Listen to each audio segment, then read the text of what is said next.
اعوذ باللہ من الشیطان الرجیم بسم اللہ الرحمن الرحیم سورۃ الانعام 7واں پارہ اس کا دوسرا نصف پہلے آدھے پارے کا خلاصہ صبح کی نماز کے بعد بیان ہو گیا تھا. اب دوسرے آدھے پارے کا خلاصہ آپ کے پیش خدمت ہے. اس سورہ مبارکہ میں اللہ رب العزت نے بہت سارے عقائد کی درستگی فرمائی ہے. ایسے عقیدے جو ہمارے مسلمانوں کے اندر رائج ہو چکے ہیں.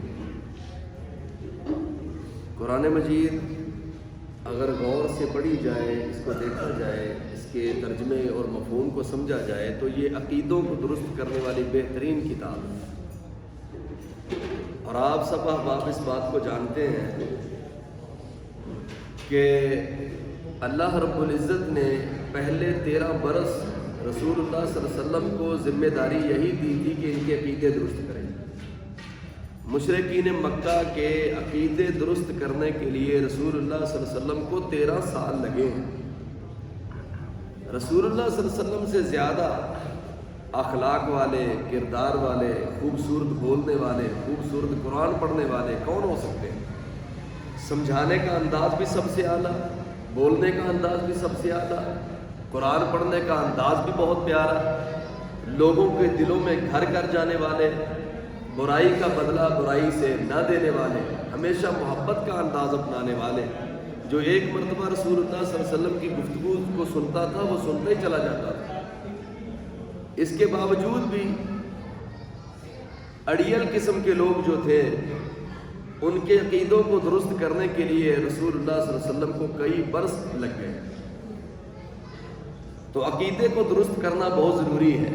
اللہ تعالیٰ ہمارے عقیدوں کو درست فرمائے. اللہ رب العزت نے ارشاد فرمایا ہمارے ہاں جو عقیدے ہیں دیکھیے ذرا، اور قرآن پاک کے بھی احکامات سنتے جائیے اور اپنے عقیدوں کی طرف بھی توجہ کرتے جائیے کہ کیا ہم سچے ہیں یا اللہ کی کتاب سچی ہے. ہمارا عقیدہ درست ہے یا اللہ تعالیٰ کی کتاب کا عقیدہ درست ہے. پہلا عقیدہ سمجھیے. اللہ رب العزت نے ارشاد فرمایا وَإِن يَمْسَسْكَ اللَّهُ بِضُرٍّ فَلَا كَاشِفَ لَهُ إِلَّا هُوَ وَإِن يَمْسَسْكَ بِخَيْرٍ فَهُوَ عَلَى كُلِّ شَيْءٍ قَدِيرٌ. ہمارے ہاں یہ بات مشہور ہے کہ اگر کسی پر کوئی پریشانی آ گئی، کوئی ٹینشن آ گئی، کوئی مصیبت آ گئی، کوئی کہتا ہے فلاں بزرگ کو پکارو، کوئی کہتا ہے فلاں قبر پہ چلے جاؤ، کوئی کہتا ہے فلاں کو کہو. قرآن کیا کہتا ہے؟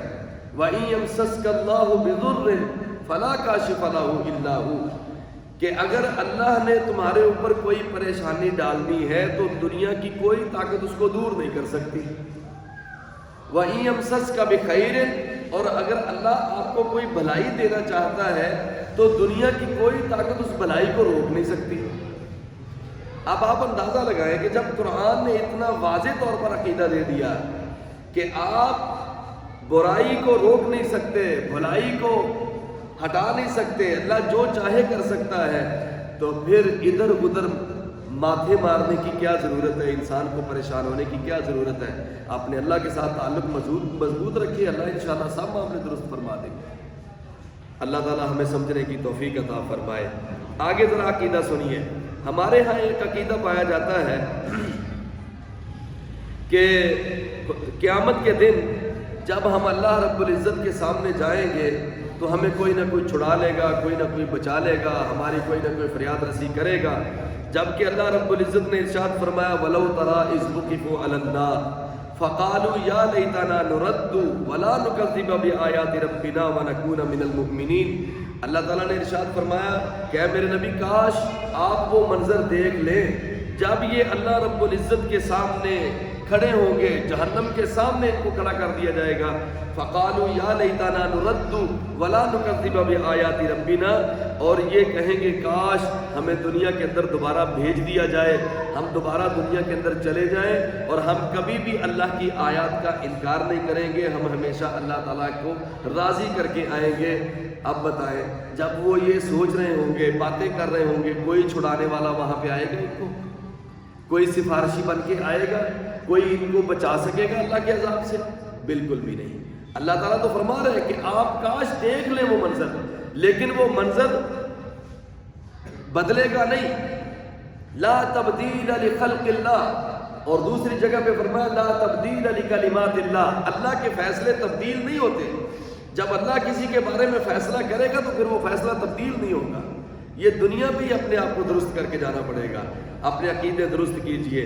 آگے ذرا سنیے، اللہ رب العزت نے ایک اور بھی عقیدے کی طرف اشارہ فرمایا ہے. ہمارے مسلمانوں میں ایک عجیب و غریب قسم کا عقیدہ پایا جاتا ہے کہ بعض ایسے ہیں بزرگ، یا سمجھ لیں کوئی ولی، کوئی شہید، کوئی نبی، کوئی پیغمبر، کہ وہ ہر چیز کو جانتے ہیں. ہے نا عقیدہ ہمارے مسلمانوں، سب کچھ جانتے ہیں، کیا ہونے والا ہے، کیا ہوگا، کل کیا ہوگا، پرسوں کیا ہوگا، فلاں دن کیا ہوگا، فلاں دن کیا ہوگا. جبکہ قرآن کہتا ہے کہ اللہ کے علاوہ کوئی نہیں جانتا. سورہ انعام ہے، اس کی آیت نمبر 59 ہے. اللہ رب العزت نے ارشاد فرمایا وَعِندَهُ مَفَاتِحُ الْغَيْبِ لَا يَعْلَمُهَا إِلَّا هُوَ. اے میرے پیغمبر ان کو بتا دو، عِندَهُ مَفَاتِحُ الْغَيْبِ، غیب کی ساری چابیاں اللہ ہی کے پاس ہیں. اللہ کے علاوہ کوئی غیب کو نہیں جانتا. اور آگے سنیے، بڑی پیاری بات اللہ نے کی، وَيَعْلَمُ مَا فِي الْبَرِّ وَالْبَحْرِ. خشکیوں پر کیا ہے، سمندروں میں کیا ہے، میدانوں میں کیا ہے، پہاڑوں کی غاروں میں کیا ہے، اللہ کے علاوہ کوئی نہیں جانتا. یعلم ما فی البر والبحر. اور پھر فرمایا وما تسقط من ورقۃ الا یعلمها. جب بھی کوئی پتا درخت سے نیچے گرتا ہے تو اللہ کو اس کا پتہ ہوتا ہے. اندازہ لگائیں، دنیا میں کوئی ایسی شخصیت موجود ہے جو ساری دنیا کے درختوں کے پتوں کا اندازہ لگا سکے کہ اس پر کتنے پتے ہیں، کون سا پتا کب گرتا ہے. اب پوری دنیا کے اندر حساب لگائیں ذرا، ساری دنیا کے شہروں میں کتنے درخت ہیں، اور ان درختوں کے پتے کتنی مرتبہ سال میں گرتے ہیں، کتنی مرتبہ دوبارہ وہ ٹہنیوں کے اوپر اگتے ہیں، اور ان پتوں کا لگنا، ان کا گرنا، کس جگہ پہ گرتا ہے، کس کے لیے خوراک بنتا ہے، کس کے لیے کیا بنتا ہے، اس سارے معاملے کو کون جانتا ہے؟ اللہ. یعلم ما فی البر والبحر. اللہ رب العزت نے فرمایا وما تسقط من ورقۃ الا یعلمها ولا حبۃ فی ظلمات الارض. حتیٰ کہ ایک دانہ بھی جو زمین کے اندر بو دیا جاتا ہے. اب زمیندار جا کے اپنے کھیت میں اس کا ایسے چھٹا دیتے ہیں، گندم کی بجائی کرتے ہیں، چاول کی بجائی کرتے ہیں، دانوں کو زمین کے اندر بکھیر کے آ جاتے ہیں، اوپر سے جناب ہل چلا دیا، دانے زمین کے نیچے چلے گئے. اب زمیندار کو بھی پتہ نہیں ہے کہ کون سا دانہ کس جگہ پہ پڑا ہوا ہے. کہ پتہ ہے کسی زمیندار کو لگتا ہے پتہ، وہ تو بکھیر کے آ گیا گھر، اس کے اوپر مٹی ڈال دی گئی، سہاگا اس کے اوپر پھیر دیا گیا، ٹریکٹر چلا دیا گیا، مٹی کے نیچے اس کو دبا دیا گیا، اوپر سے پانی لگا دیا گیا. اب اس دانے میں سے کمپل کون نکالتا ہے؟ کون جانتا ہے اس کو؟ یعلم ما فی البر والبحر وما تسقط من ورقۃ الا یعلمها. اللہ اکبر. ولا حبۃ فی ظلمات الارض. زمین کے اندر دبا ہوا وہ دانہ، اس میں سے نکلنے والی کمپل وہ ننھی سی، اور اس کو ایک تن آور درخت بنانے والا، اور کمپل کو ایک بہت بڑا پودا بنانے والا، اور اس کے اوپر دوبارہ سے پھل لگانے والا، اور اس پھل کو کیڑے سے، ہر قسم کے مرض سے، ہر قسم کی بیماری سے بچا کے صحیح سلامت آپ کے اور میرے منہ تک پہنچانے والا وہ کون ہے؟ اللہ ہے. اس نے ہر چیز کے اندازے لگائے ہوئے ہیں، ہر چیز اس کے حکم سے چل رہی ہے، ہر چیز اس کے حکم کے ساتھ سرکل کر رہی ہے. الحمدللہ.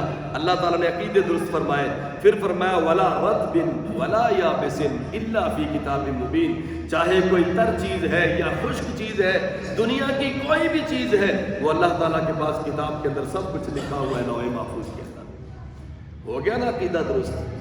دنیا کی کوئی طاقت اتنے بڑے نظام کو اپنے ذہن میں نہیں رکھ سکتی. اللہ کے علاوہ کوئی اتنا اندازہ ہی نہیں لگا سکتا، کوئی ان کو اپنے ذہن میں نہیں رکھ سکتا. آئیے ذرا اور بھی عقیدہ سنیے. اللہ اکبر. وَهُوَ الَّذِي يَتَوَفَّاكُمْ بِاللَّيْلِ وَيَعْلَمُ مَا جَرَحْتُمْ بِالنَّهَارِ ثُمَّ يَبْعَثُكُمْ فِيهِ لِيُقْضَىٰ أَجَلٌ مُّسَمًّى. اللہ کے علاوہ کون ہے جو تمہیں رات کو موت دے دیتا ہے پھر تمہیں دوبارہ دن کو زندہ کرتا ہے؟ وہ کون ہے؟ اس سے آگے والی آیت نمبر 60. عقیدہ درست کیجئے. رات کو نیند دینے والا اللہ ہے، رات کو موت دینے والا اللہ ہے. یعلم ما جرحتم بالنہار, وہی جانتا ہے صبح اٹھ کے تم نے کون سا کام کرنا ہے, کون سی ذمہ داری تم نے ادا کرنی ہے, وہ اللہ ہی تمہیں جانتا ہے. اور پھر اللہ رب العزت نے فرمایا ثم یبعثکم فیہ لیقضی اجل مسمی, پھر اللہ تمہیں دوبارہ صبح کو زندہ کر دیتا ہے تاکہ تم اپنی موت کے وقت تک پہنچ سکو, اپنی موت کے وقت تک پہنچ جاؤ. اب آپ کی میری زندگی ہے جب تک ہم رات کو سوتے بھی ہیں صبح اٹھتے بھی ہیں. کوئی دن ایسا آئے گا سوئیں گے پھر سو ہی جائیں گے, پھر نہیں اٹھیں گے دوبارہ. باتیں ہوں گی جی ماشاءاللہ ٹھیک ٹھاک دیر رات کو کھانا کھایا, باتیں کی, گھر والوں سے ادھر ادھر کی باتیں کی, سو گئے, صبح اٹھے ہی نہیں. ثم یبعثکم فیہ لیقضی اجل مسمی, یہ صبح کو بیدار کرنے والا, رات کو سلانے والا کون ہے؟ اللہ ہے. الحمدللہ. آگے سنیے ذرا ایک اور عقیدے کی طرف آپ کی توجہ دلانا چاہتا ہوں. اللہ رب العزت نے ارشاد فرمایا, اے میرے نبی ان کو کہہ دیجیے اندعو من دون اللہ ما لا ينفعنا ولا يضرنا ونرد على اعقابنا بعد اذ هدانا الله كالذي استهوته الشياطين في الارض حيران, کیا ہم اپنے اللہ کو چھوڑ کے تمہارے ان معبودوں کی, تمہارے ان بیچارے بابوں کی پیروی کرنا شروع کر دیں؟ اگر ہم یہ کام کریں گے پھر تو ہم اللہ تعالیٰ کی رحمت سے بہت دور ہو جائیں گے. ہم تو اس کی طرح ہو جائیں گے جس کو شیطان نے ورگلایا اور بھرے کھلے میدان میں اس کو حیران چھوڑ دیا. اب اس کو پتہ نہیں چل رہا کہ میرا اللہ کہاں ہے, میرا رسول کہاں ہے, ہماری کتاب کہاں ہے, ہمارا قبلہ کہاں ہے, اسے کسی چیز کی سمجھ تک نہیں آتی. ہم تو ایسا کام کرنے والے نہیں, ہم تو اللہ کی ذات پہ بھروسہ کرنے والے نہیں. عقیدے درست کیجیے. آگے اللہ تعالیٰ نے حضرت ابراہیم علیہ السلام کا مشہور و معروف واقعہ سنایا اسی بارے میں عقیدوں کو درست کرنے کے لیے کہ سیدنا ابراہیم علیہ السلام نے ایک دن اپنی قوم سے کہا اچھا چلیں تمہاری بات مان لیتے ہیں, چاند اللہ ہے. فلما جن علیہ اللیل رأى کوكبا, سیدنا ابراہیم علیہ السلام نے ایک بڑے ستارے کو دیکھا, وہ نکلا ہے, روشنی بڑی پیاری ہے, خوبصورت لگتا ہے. قوم کو کہنے لگے اچھا اس کو پوچھتے ہو یہ رب ہے. فلما آفل قال لا احب الآفلین, عقلی دلیل کے ساتھ سمجھایا. جب وہ غروب ہوا, صبح کو جب سورج نکلا, ستارہ غروب ہو گیا, سیدنا ابراہیم علیہ السلام کہنے لگے جو غروب ہو جاتا ہے, ڈوب جاتا ہے, میں تو اس کو اللہ نہیں مانتا. تم مانتے ہو تو مانو, میں نہیں مانتا. اگلا دن ہوا فلما رأى القمر بازغا قال هذا ربی, جب چاند نکلا خوبصورت روشنی پھیلانے والا, سیدنا ابراہیم علیہ السلام کہنے لگے اچھا تو یہ رب ہے, اس کو پوچھتے ہو.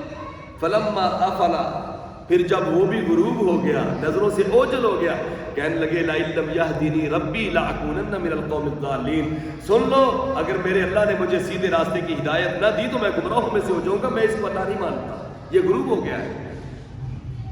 پھر تیسرے دن سورج نکلا. فلما رأى الشمس بازغة قال هذا ربی, جب سورج نکلا تو کہنے لگے اچھا یہ جو بہت بڑا ہے, چمکنے والا ہے, یہ رب ہے. فلما آفلت, جب وہ بھی شام کو غروب ہو گیا مغرب کی طرف, تو کہنے لگے یا قوم انی بریء مما تشرکون, اے میری قوم جو تم شرک کر رہے ہو میں اس سے بری ہوں, میں ان تینوں کو اللہ نہیں مانتا. پھر قوم نے مطالبہ کیا تم کس کو اللہ مانتے ہو, تمہارا اللہ کون ہے, تمہارا داتا کون ہے, تمہارا مشکل کشا کون ہے, تمہارا حاجت روا کون ہے, تمہاری پریشانیوں کو دور کرنے والا کون ہے. میں کبھی سوچتا ہوں سیدنا ابراہیم علیہ السلام کے واقعے کو, اور یقین کرے روٹنے کھڑے ہو جاتے ہیں کہ یار ایک طرف وہ کہتے تھے کہ اللہ کے علاوہ کوئی مشکل کشا نہیں ہے, کوئی حاجت روا نہیں ہے, اللہ ہی سب کچھ کرنے والا ہے, اور دوسری طرف اللہ رب العزت نے 80-85 سال تک اولاد سے ہی نہیں نوازا.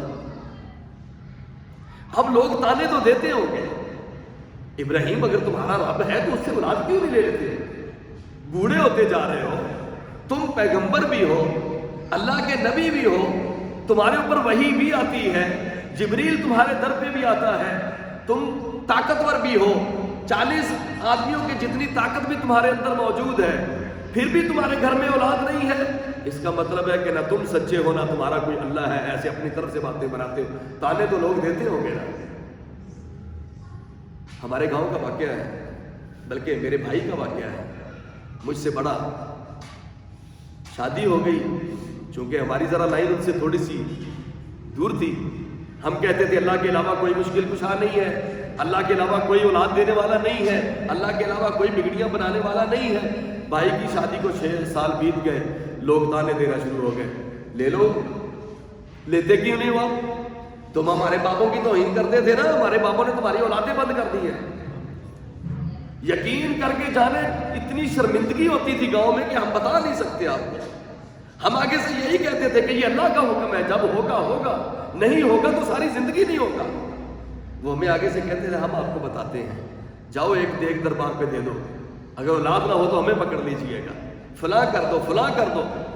اللہ اکبر۔ ایک تاریخ ساز جملہ بولا تھا بھائی نے، اس نے کہا سنو، 80 سال تک یا 85 سال تک سیدنا ابراہیم نے انتظار کیا تھا، ان کو پتا تھا کہ میرا اللہ موجود ہے۔ 120 سال کی عمر تک زکریا نے انتظار کیا تھا اولاد کا، اسے بھی پتا تھا کہ میرا اللہ موجود ہے۔ میں کم از کم اپنی زندگی اگر میری رہی تو میں 120 سال تک انتظار کروں گا کہ میرا اللہ مجھے اولاد دے گا۔ اور آج الحمدللہ اس کے پاس 7 بچے ہیں، 1 بیٹی اور 6 بیٹے اللہ نے عطا فرمائے۔ اللہ نے منہ بند کر دیا ان کا۔ کہنے کا مقصد یہ ہے کہ لوگ تانے تو دیتے ہوں گے، اگر ہم جیسوں کو تانے مل سکتے ہیں جو نہ اتنا دین کا کام کرنے والے نہ اتنے اچھے لوگ ہیں، تو نبیوں کو کیوں نہیں تانے ملتے ہوں گے؟ سیدنا ابراہیم علیہ السلام کو کتنے کتنے بڑے تانے دیے ہوں گے انہوں نے۔ اللہ اکبر۔ تمہارا رب کون ہے؟ ابراہیم۔ سیدنا ابراہیم علیہ السلام نے کہا انی وجہت وجہی للذی فطر السماوات والارض حنیفا۔ لوگوں میں تو اس اللہ کو جانتا ہوں، اس اللہ کو پہچانتا ہوں، میں نے تو اپنا چہرہ اس اللہ کی طرف موڑ کے رکھا ہوا ہے جس اللہ نے ان زمینوں کو، آسمانوں کو، سورج کو، ستاروں کو، سارے جہان کو جس نے پیدا کیا ہے، میں تو اس اللہ کو مانتا ہوں۔ وما انا من المشرکین، اور میں مشرکوں میں سے نہیں ہوں، میں مومنوں میں سے ہوں۔ عقیدہ دیا سیدنا ابراہیم علیہ السلام نے۔ اللہ اکبر۔ آگے اللہ رب العزت نے 17 نبیوں کا تذکرہ فرمایا۔ وَتِلْكَ حُجَّتُنَا آتَيْنَاهَا إِبْرَاهِيمَ عَلَىٰ قَوْمِهِ نَرْفَعُ دَرَجَاتٍ مَّن نَّشَاءُ۔ اور اسی طرح دلائل دیے ہم نے حضرت ابراہیم علیہ السلام کو اس کی قوم کے بارے میں، اور ہم نے حضرت ابراہیم علیہ السلام کے اور باقی نبیوں کے درجات بلند کر دیے۔ وَوَهَبْنَا لَهُ إِسْحَاقَ وَيَعْقُوبَ، پھر ہم نے اس کو 2 بیٹے دیے، ایک اسحاق اور اس کا بیٹا یعقوب۔ کُلًّا هَدَيْنَا وَنُوحًا هَدَيْنَا مِن قَبْلُ، سب کو ہم نے ہدایت دی، نوح کو بھی ہم نے سیدھا راستہ دیا۔ وَمِن ذُرِّيَّتِهِ، پھر ابراہیم کی اولاد میں سے ہم نے پیدا کیا سلیمان کو، ایوب کو، یوسف کو، موسیٰ کو، ہارون کو، زکریا کو، یحییٰ کو، عیسیٰ کو، الیاس کو، اسماعیل کو، یسع کو، یونس کو، لوط کو، سب کو ہم نے حضرت ابراہیم علیہ السلام کی اولاد میں سے نبیوں کو پیدا فرمایا۔ اور آگے عقیدے کی بات سنیے، اللہ کی قسمیں یہاں پہ آ کے انسان کی عقل بند ہو جاتی ہے، جو میں ابھی آیت آپ لوگوں کے سامنے پڑھنے والا ہوں۔ یہ آیت سورہ انعام کی 88 نمبر 88 نمبر ہے، اس کا ذرا ذہن میں رکھیے گا اور خود جا کے پڑھیے گا۔ اللہ رب العزت نے کیا ارشاد فرمایا؟ اللہ تعالیٰ فرماتے ہیں ذَلِكَ هُدَى اللَّهِ يَهْدِي بِهِ مَن يَشَاءُ مِنْ عِبَادِهِ، یہ وہ میرے بندے ہیں جن کو میں نے ہدایت دی ہوئی ہے، یعنی یہ جن کا نام لیا ہے ابراہیم، اسماعیل، نوح، یوسف، موسیٰ، سارے پیغمبر۔ اللہ رب العزت نے فرمایا وَلَوْ أَشْرَكُوا لَحَبِطَ عَنْهُمْ مَا كَانُوا يَعْمَلُونَ، اگر یہ بھی میرے ساتھ شرک کریں گے تو میں ان کے عملوں کو بھی ضائع کر دوں گا۔ کتنے کتنے بڑے بزرگ پیغمبر ہیں، اگر یہ بھی اللہ کے ساتھ شریک ٹھہرائے کہ اللہ کہتے ہیں وَلَوْ أَشْرَكُوا لَحَبِطَ عَنْهُمْ مَا كَانُوا يَعْمَلُونَ، ان سب کے عمل بھی ضائع کر دوں گا، ان کو قیامت والے دن کچھ نہیں ملے گا۔ حالانکہ نبی شرک نہیں کرتا اللہ کے ساتھ، لیکن یہ ہمیں سمجھانا مقصد ہے کہ اگر نبی بھی اللہ کے ساتھ شرک کرے گا تو نبی کو بھی کچھ نہیں ملے گا قیامت کے دن، سارے عمل ضائع، اور تم اللہ کے ساتھ شرک کر کے کہاں سے بچ جاؤ گے؟ اللہ اکبر۔ آگے ایک بڑی پتے کی بات، یہ باتیں تو بڑی کرنے والی ہیں لیکن ہمارے لیے ایک بڑا سبق ہے۔ اللہ رب العزت نے اس سورت کے رکوع جو 11 سے لے کے 12 تک جو رکوع ہے نا اس سورت کا، اس میں اپنا اللہ تعالیٰ نے تعارف بیان فرمایا ہے۔ چلے میں موٹا موٹا اس کا ترجمہ کر دیتا ہوں۔ ان اللہ فالق الحب والنوا، بے شک اللہ ہی پھاڑنے والا ہے گٹھلی کو اور اس میں سے وہی پودے کو پیدا کرتا ہے۔ سمجھ آ گئی ہے؟ یخرج الحی من المیت، وہی پیدا کرتا ہے زندہ میں سے مردہ کو اور مردے میں سے زندہ کو. ذالکم اللہ فانا تؤفکون، یہ تمہارا اللہ ہے، تم کہاں بھٹک کے چلے گئے ہو.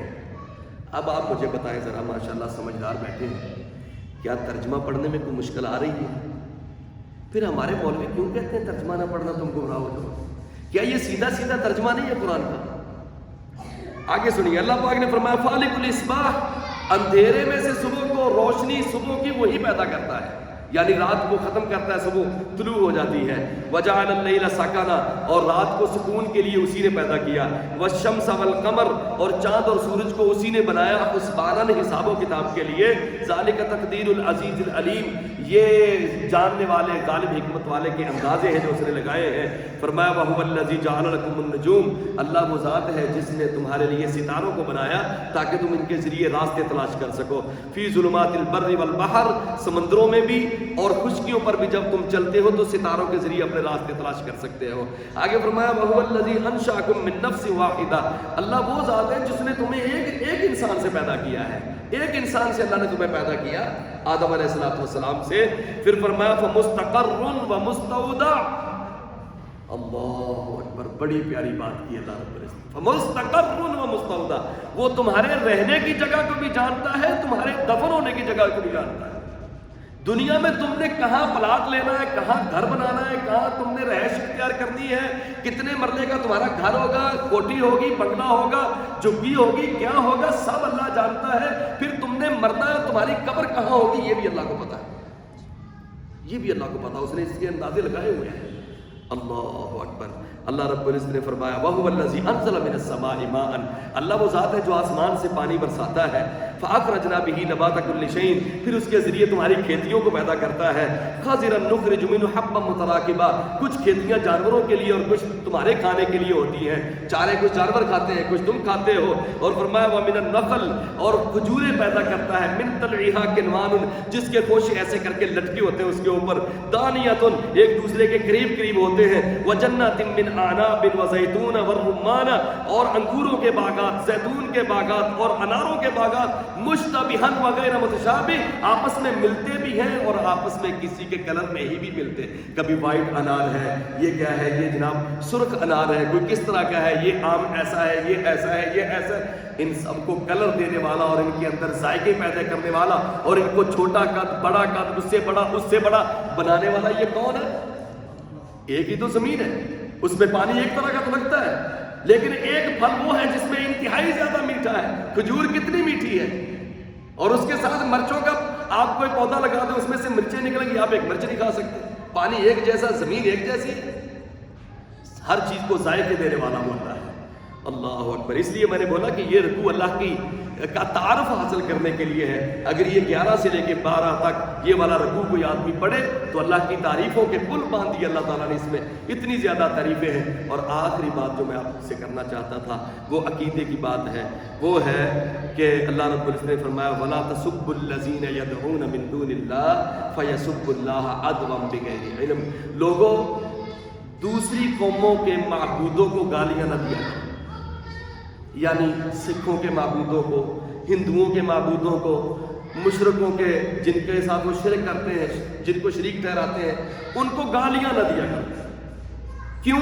آگے اللہ تعالیٰ نے اس کی وجہ بیان فرمائی فَيَسُبُّ اللَّهَ، ورنہ یہ بھی تمہارے اللہ کو گالی دیں گے. یہ صحیح بات ہے. جب آپ کسی کے معبود کا جس کو وہ مانتا ہے آپ اس کا برا تذکرہ کریں گے تو وہ آپ کے اللہ کا برا تذکرہ کریں گے. آپ طریقے سے سمجھا سکتے ہیں، بات کر سکتے ہیں کہ یار یہ ٹھیک نہیں ہے، آپ ماشاءاللہ عقل مند ہیں. اللہ رب العزت نے اپنے پیغمبر کو ارشاد فرمایا، رسول اللہ صلی اللہ علیہ وسلم کو ارشاد فرمایا، حالانکہ اللہ کے نبی صلی اللہ علیہ وسلم پہلے ہی انتہائی اچھے انداز سے تبلیغ کرتے تھے، لیکن اس کے باوجود اللہ تعالیٰ نے اپنے نبی کو کہا ادعو الی سبیل ربک بالحکمہ، اے میرے نبی یہ لڑنے والا، مارنے والا، گالی والا اس طرح کا انداز نہیں ہونا چاہیے. آپ کا انداز انتہائی شائستہ ہونا چاہیے. بہترین انداز کے ساتھ لوگوں کو دین کی دعوت دیں. آپ ادعو الی سبیل ربک بالحکمہ، حکمت کے ساتھ لوگوں کو بلائیں اللہ کے دین کی طرف. اور حکمت کے اندر یہ بات بھی شامل ہے کہ آپ دوسروں کے معبودوں کا جب تذکرہ کریں تو ان کو گالیاں نہ دیں، ورنہ وہ بھی آپ کے معبود کو، آپ کے اللہ کو، آپ کے رب کو گالی دیں گے. یہ بھی مسئلہ اللہ تعالیٰ نے 7ویں پارے میں بیان کیا. اللہ تعالیٰ ہمیں عمل کی توفیق نصیب فرمائے. وآخر دعوانا الحمدللہ.